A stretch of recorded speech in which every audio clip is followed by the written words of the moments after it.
Me 12 drejtuesit politik, kreu i Partisë Socialiste Edi Rama ka shtuar përforcimet në kryeqytet. Në njësinë 1, përveç Lindita Nikollës do të punojë dhe ministre Mirela Kumbaro, njësia 2 do t'i besohet Gent Gazheli, Delina Ibrahimajt, Olta Manjanit dhe sekretarit të përgjithshëm Blendi Klosi. Në njësinë 3 do të ngarkohen Iris Luarasi, Edona Bilali dhe ministri Ervin Demo. Në njësinë 4 do t'jenë Blerina Gjulameti dhe Eduard Shalsi. Në njësinë 5 do t'jenë Fatmir Gjafaj, Tauland Balla dhe Rion Braçe. Në njësinë 6 ngarkohen Albana Koçiu, Endrit Yzeiraj, Megi Fino dhe Belinda Balluku. Në njësinë 7 do t'jenë Sofjan Jaupaj, Enkelejt Musabelliu si dhe Arbian Mazniku. Igli Hasani, Vilma Premti dhe kryetari i kuvendit Niko Peleshi do të vendosen në njësinë 8. Sa kaq. Ogerta Manastirliu dhe Olti Muzaka do të jenë në njësinë 9. Në njësinë 10 do të ngarkohen Besfort Lamallari dhe Blendi Çuçi. Në njësinë 11 do të jenë Damian Gjiknuri, Ervin Hoxha dhe Ulsi Manja. Në njësinë 13 do të jenë Elisa Spiropali dhe Anila Denaj. Në njësinë 14 dhe Kashari, ministri Blendi Gonxhe dhe Plaren Dreca, ndërsa njësitë 12 dhe 15 që janë zonat rurale të Tiranës do t'i besojnë Toni Gogut, Xhemal Qefaliej dhe Silva Cakës sipas përzgjedhjes së bërë nga kryesocialisti Rama.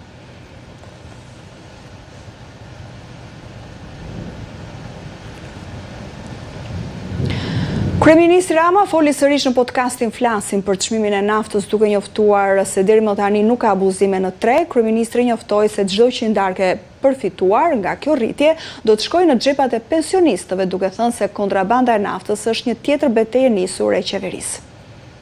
Nuk janë vënë re abuzime, monitorimi vazhdon dhe duke qenë se çmimi ka pasur një tjetër kërcim, është marrë vendimi që të hymë në regjimin e bordit të transparencës, i cili do të sigurohet se nuk do të ketë përfitues apo profiter, si që i thonë në anën tjetër të bjeshve, që do duan të shfrytëzojnë krizën për të futur më shumë para në xhep. Në të njëjtën kohë, është marrë dhe një vendim tjetër për të ndërhyrë me një masë të përkohshme, gjë që po e bëjnë dhe vendet tjera, në akcizën e naftës, duke i bërë asaj një ulje me rreth 20% në mënyrë që të lehtësohet, si thuash, disi bara mbi përdoruesit e automjeteve. Niveli i rritur i përfitimit që do të vijë në arkën e shtetit nga rritja e çmimit, cili do qoftë ai pas uljes që ju bë akcizës, do të shkojë vetëm për të mbrojtur pensionistët, vetëm për të mbështetur pensionistët. Ne po përgatitemi që të fusim në treg një faktor publik, një forcë të re, e cila do të ketë barën që së bashku me një sër masash tjera të bëj një ndërhyrje domethënëse në vendosjen jo vetëm të një ekuilibri në aspektin e çmimit në tregun e naftës, por edhe të një niveli krejt të ri për sa i përket transparencës së atij tregu, për sa i përket lëvizjeve të naftës në Republikën e Shqipërisë dhe përsa i përket edhe një fenomeni ende të pashterur në këtë aspekt që është evazioni dhe kontrabanda e naftës, duke përfituar dhe nga regjimi tranzit dhe duke bërë marifete të cilave ju ka ardhur fundi.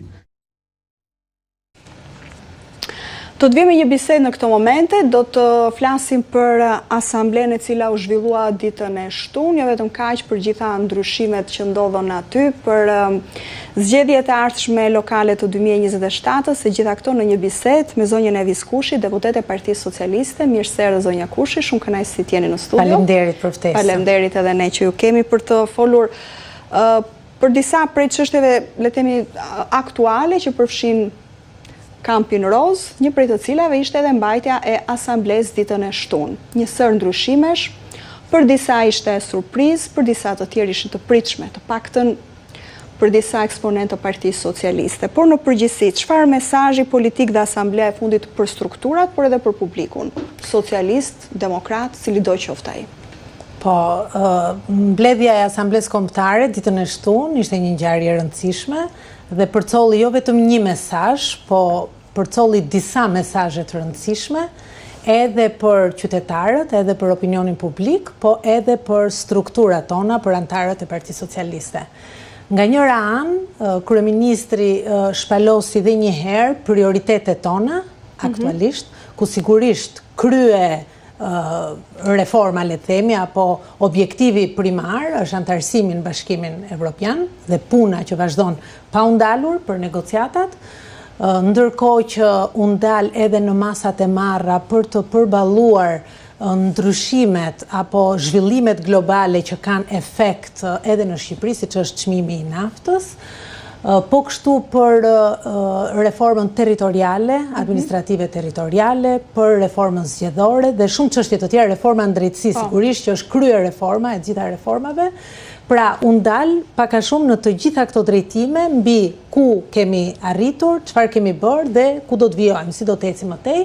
Ndërkohë që shumë e rëndësishme ishte edhe diskutimi për sa i takon hapave që do të ndjekim në Partinë Socialiste për të përgatitur zgjedhjet e ardhshme vendore të vitit 2027. Qartë. Këtu u morën vendimet rëndësishme që nga rienergjizimi i strukturave tona, antarësimet e reja, analiza sigurisht, analiza që u bë dhe aty në nivel, jo vetëm në nivel kombëtar për të gjitha bashkit edhe qarqet e vendit, po edhe çdo drejtues politik sigurisht bëri një analizë për qarkun që drejton.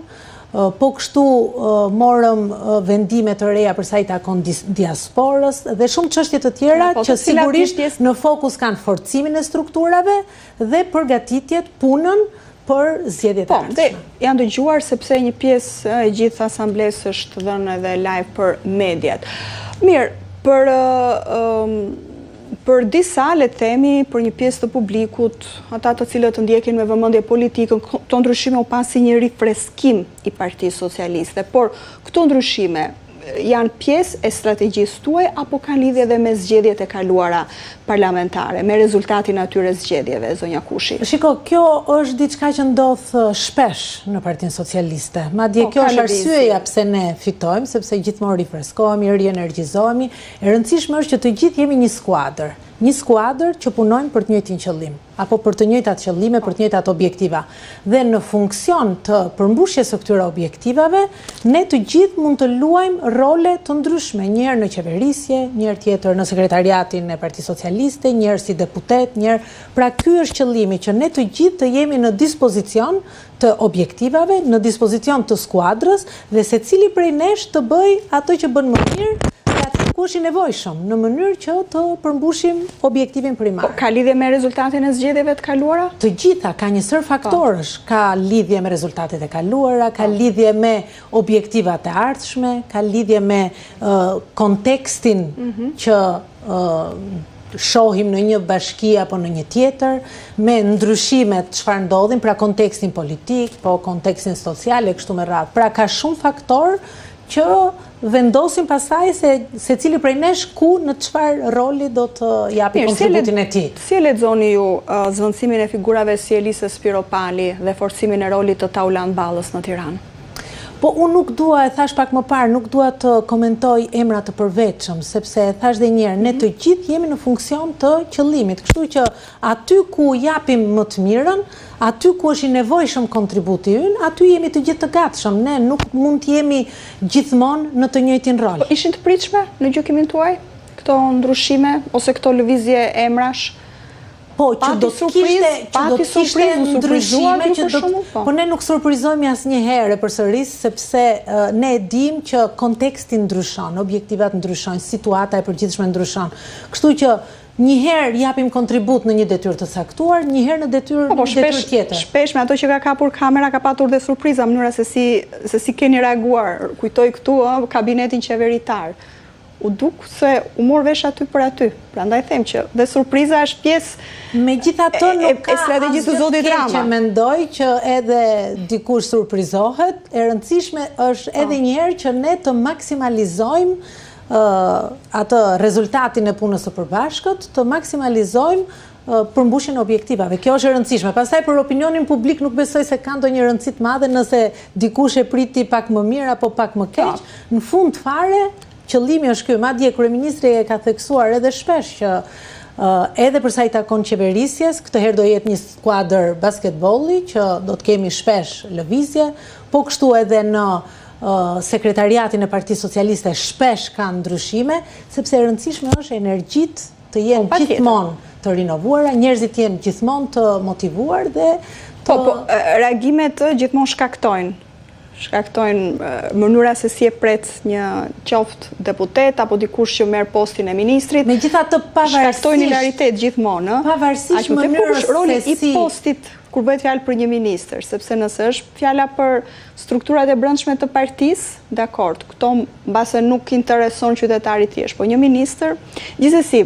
Megjithatë pavarësisht se si e pret njëri apo tjetri në moment, përvoja jonë në gjithë këto vite ka treguar që të gjithë, po themi, drejtuesit kryesor të partisë e kanë dhënë kontributin e tyre edhe pas janë larguar nga detyra, madje shumë herë kanë arritur që të gjejnë edhe më shumë forca e pastaj përsëri të rikthehen në qeverisje apo në drejtimin e Partisë Socialiste, kështu që për mua nuk ka shumë rëndësi ai hilariteti që thon ju i momentit, për mua e rëndësishme është që të gjithë të maksimalizojnë. Për ne si media për ju jo, për ne si media po jo, dhe për ju rëndësi dhe për ju rëndësi duhet ketë ai rezultati përgjithshëm që të arrijmë reformat, të bëjmë analizës, të bëjmë kemi një qeverisje më të mirë dhe ne që shohim nga jashtë. Tani ka patur debat të brendshëm për këto ndryshime zonja Kushi apo janë vendime të centralizuara të marra nga zoti Rama dhe nuk diskutojnë? Jo, në Partinë Socialiste gjithmonë ka debate, por sigurisht debatet bëhen brenda forumeve përkatëse.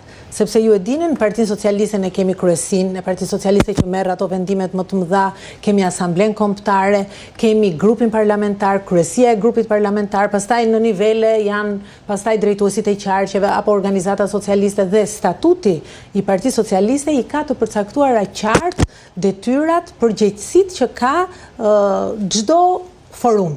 Kështu që brenda forumeve ne i bëjmë diskutimet, por në fund kemi një vendimarrje dhe ajo që dëgjon publiku, ajo që dëgjoni ju është ajo vendimarrja finale. Ka një perceptim që në Partinë Socialiste askush nuk bën. Jo, absolutisht, madje nuk ka debat, vendimet t'ju them që në grupin parlamentar, për shembull, Partia Socialiste ne mblidhemi çdo të hënë, mblidhemi çdo javë dhe diskutojmë edhe për sa i takon agjendës, projekt ligjeve apo vendimeve të tjera që do të kalojnë në seancën plenare apo në komisionet parlamentare. Aty ka gjithmonë shumë debat. Ju siguroj që shumë deputet edhe për ligje të caktuara apo për vendime të caktuara japin qasjen e tyre, shpeshherë dhe kur janë dakord, por në fund ka një vendimarrje brenda grupit parlamentar. Dhe nëse vendimarrja me shumicë votash është pro një projekt ligje apo pro një projekt vendimi, atëherë dhe ata që ishin kundër duhet që, se sigurisht ne në parlament veprojmë si një forcë politike, nuk mund të kemi vota të ndara.